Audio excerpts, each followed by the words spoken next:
Very good morning to all of you, my dear students. We have been discussing paper number 4 of your syllabus in statistics. In last few lectures, we have seen what do you mean by random variable, how to define its priority mass function,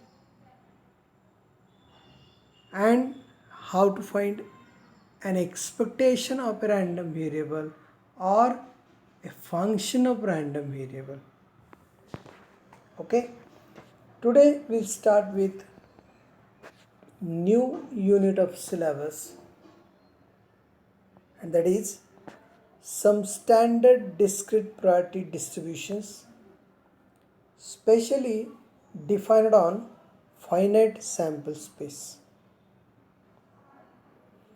काही असे standard priority डिस्ट्रीब्युशन्स आपण बघणार आहोत. आत्तापर्यंत आपण in general priority mass function म्हणजे काय, म्हणजे कोणत्या फंक्शनला पी एम एफ म्हणायचं आणि त्याच्या प्रॉपर्टीज पाहिलेल्या आहेत. आता तो स्पेसिफिक फंक्शनल फॉर्म जो आहे तो एक विशिष्ट असेल तर त्याला एक नाव आहे त्या प्रायोरिटी डिस्ट्रीब्युशनला. असे स्टँडर्ड डिस्क्रीट डिस्ट्रीब्युशन्स आहेत, त्याचा आपण अभ्यास करणार आहोत. तर या चॅप्टरमध्ये आपण एकूण 6 प्रायोरिटी डिस्ट्रीब्युशन्सचा अभ्यास करणार आहोत. 1 point distribution, 2 point distribution, Bernoulli distribution, discrete uniform distribution, binomial and hypergeometric distributions. त्यापैकी हे पहिले जे 2 आहेत ते एकदम सोपे आहेत, मायनर डिस्ट्रीब्युशन्स आहेत, त्याच्यामध्ये फार थिअरीचा भाग नाही आहे. पण बर्नौली नंतर म्हणजे बर्नौली, डिस्क्रीट युनिफॉर्म, बायनॉमियल आणि हायपरजॉमेट्रिक या डिस्ट्रीब्युशन्समध्ये आपण एक ठराविक पॅटर्ननी म्हणजे त्याचं पी एम एफ काय असतं, त्यानंतर त्याचे मीन व्हेरियन्स काय असतात, त्यानंतर त्याच्या स्पेसिफिक प्रॉपर्टीज, त्याचं रिकरन्स रिलेशन काय आहे, अशा प्रकारे एक ठराविक साचा आहे. त्या पद्धतीने आपण त्याचा अभ्यास करणार आहोत. तर असे हे एकूण 6 डिस्क्रीट डिस्ट्रीब्युशन्स आहेत, ते आता आपण बघणार आहोत. Okay, so I welcome all of you.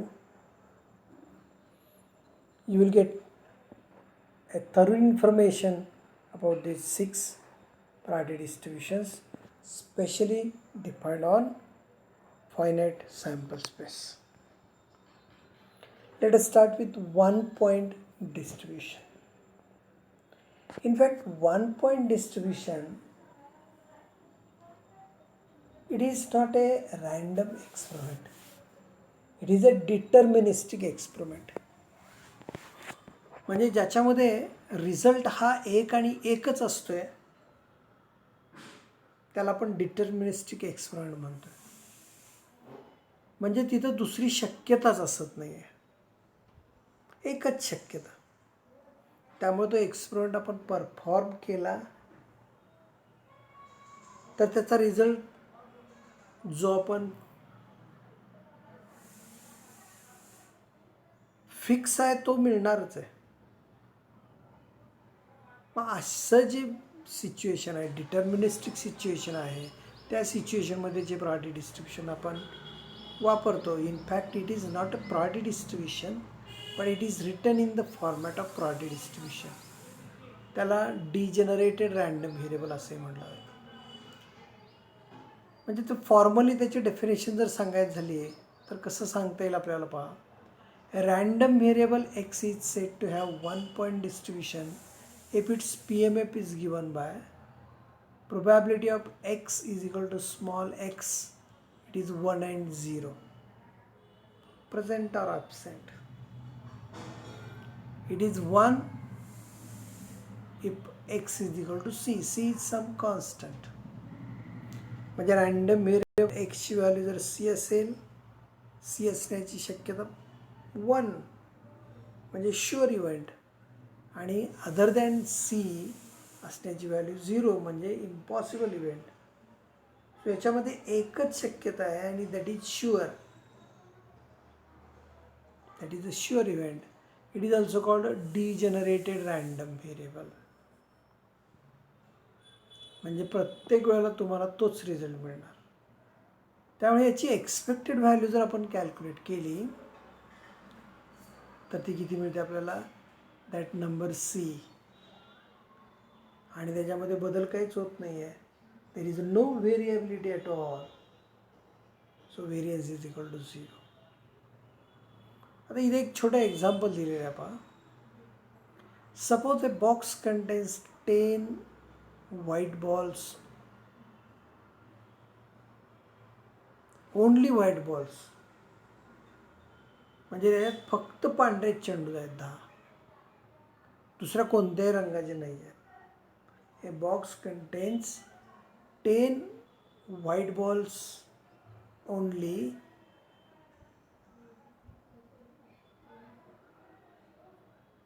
म्हणजे फक्त पांढऱ्या रंगाचे चेंडू आहेत, दुसऱ्या कोणत्याही रंगाचे चेंडू त्या बॉक्समध्ये नाही आहेत. A ball is drawn from the box at random, त्याच्यातून आपण एक चेंडू घेतला. सरळ आहे, आपल्याला फक्त पांढराच चेंडू मिळेल, दुसरा कोणता मिळेल का, नाही.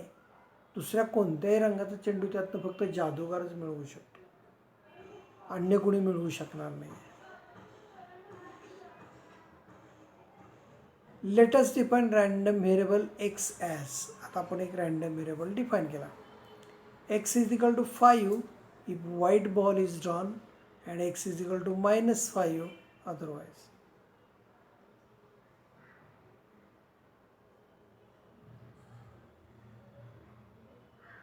एक्सची व्हॅल्यू 5 आणि -5. Then probability distribution of x is 1 point distribution at x is equal to 5 with PMF. Probability of x is equal to small x. It is 1 if x is equal to 5, otherwise it is 0. So this is a probability distribution of sure event किंवा त्याला आपल्याला certain event असं म्हणता येतं. It is a degenerated random variable किंवा त्यालाच आपण 1 point distribution असं म्हणतो. सो 1 पॉईंट डिस्ट्रीब्युशनमध्ये तुम्ही काय लक्षात ठेवायचं की 1 पॉईंट डिस्ट्रीब्युशनचा व्हेरियन्स हा नेहमी 0 असतोय, आणि त्याचा मीन म्हणजे जी व्हॅल्यू डिजनरेट होते पुन्हा पुन्हा, that is mean. The next one is the 2 point distribution. आता या ठिकाणी डिस्ट्रीब्युशन काय, आता रँडम व्हेरिएबल 2 व्हॅल्यू घेत असेल. 2 point means a random variable is taking only 2 values. A random variable x is said to have 2 point distribution. Random variable 2 value घेतोय, त्या 2 व्हॅल्यूना आपण म्हणूया a आणि b. आता a व्हॅल्यू घेण्याची त्याची शक्यता किती आहे, that probability is p, small p, A number in between 0 to 1. आणि रँडम व्हेरिएबल बी व्हॅल्यू घेण्याची प्रोबॅबिलिटी किती आहे, Q. Q is nothing but 1 - p. इतर सर्व प्रोबॅबिलिटी 0. आता या ठिकाणी रँडम व्हेरिएबल 2 व्हॅल्यू घेतोय, पैकी एक व्हॅल्यू घेण्याची प्रोबॅबिलिटी p असेल तर दुसऱ्याची 1 - p, because sum of all probabilities should be equal to 1. If p is equal to 0, then 2 point distribution reduces to 1 point distribution with x is equal to b. आता समजा p ची value जर 0 असेल तर काय होणार, रँडम व्हेरिएबल x फक्त b ची व्हॅल्यू घेत राहील, आणि p is equal to 1 it reduces to 1 point distribution with x is equal to a, with x is equal to a. So it is again 1 point distribution. It is again 1 point distribution with x is equal to a. So a random variable is taking only two values. One is a, other is b, and that's why it is called 2 point distribution. Okay. So for this 2 point distribution, mean म्हणजे expected value of x is equal to expected value of x calculate केली आपण तर काय येणार, value of random variable into its probability a into p plus b into q. आता त्याचा variance calculate करण्यासाठी मला काय कॅल्क्युलेट करावं लागेल, expected value of x square. So it is summation p i into x i square, म्हणजे प्रत्येक व्हॅल्यूचा स्क्वेअर करायचा आणि त्याला त्याच्या प्रोबॅबिलिटीने मल्टिप्लाय करायचं. So p into a square plus q into b square, that is expected value of x square. And if we write the formula for variance of x is equal to expected value of x square minus expected value of x whole square, हे simplify करायचा प्रयत्न करा. p into a square plus q into b square minus ap plus bq the whole square. आता a plus बीचं square यानी ही second term आपण जर एक्सपांड केली तर what do you get, p a square plus q b square minus a square p square minus b square b square, it should be q square, sorry, minus 2 times a b p q. So a square common घेतला पहिल्या आणि तिसऱ्या टर्ममधून, तर it remains p 1 minus p that means q, plus दुसऱ्या आणि चौथ्या टर्ममधून बी स्क्वेअर कॉमन घेतला तर it is q 1 minus p that is again q 1 minus q that is p minus 2 times a b p q, आणि याच्यातून p q जर common घेतला आपण तर a minus b whole square into p q. So we get variance in a closed form. ज्या दोन values आहेत ए आणि बी 2 point डिस्ट्रीब्युशनच्या,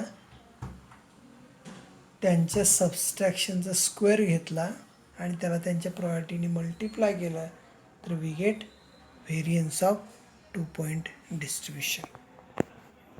So it is very simple to find out mean and variance of 1 point and 2 point distributions. तुम्ही हे तुमच्या नोटबुकमध्ये लिहून थोडं workout करायचा प्रयत्न करा. You will get the idea about this distribution, म्हणजे 2 पॉईंट ॲज वेल ॲज 1 पॉईंट. ओके सर, आज आपण या ठिकाणी थांबूया. आज आपण डिस्कस केलं काय तर 1 पॉईंट डिस्ट्रीब्युशन म्हणजे काय, त्याचा मीन काय येतो, व्हेरियन्स काय येतो, आणि 2 पॉईंट डिस्ट्रीब्युशन म्हणजे काय, त्याचा मीन काय येतो आणि त्याचा व्हेरियन्स काय येतो. So we'll stop here. See you next.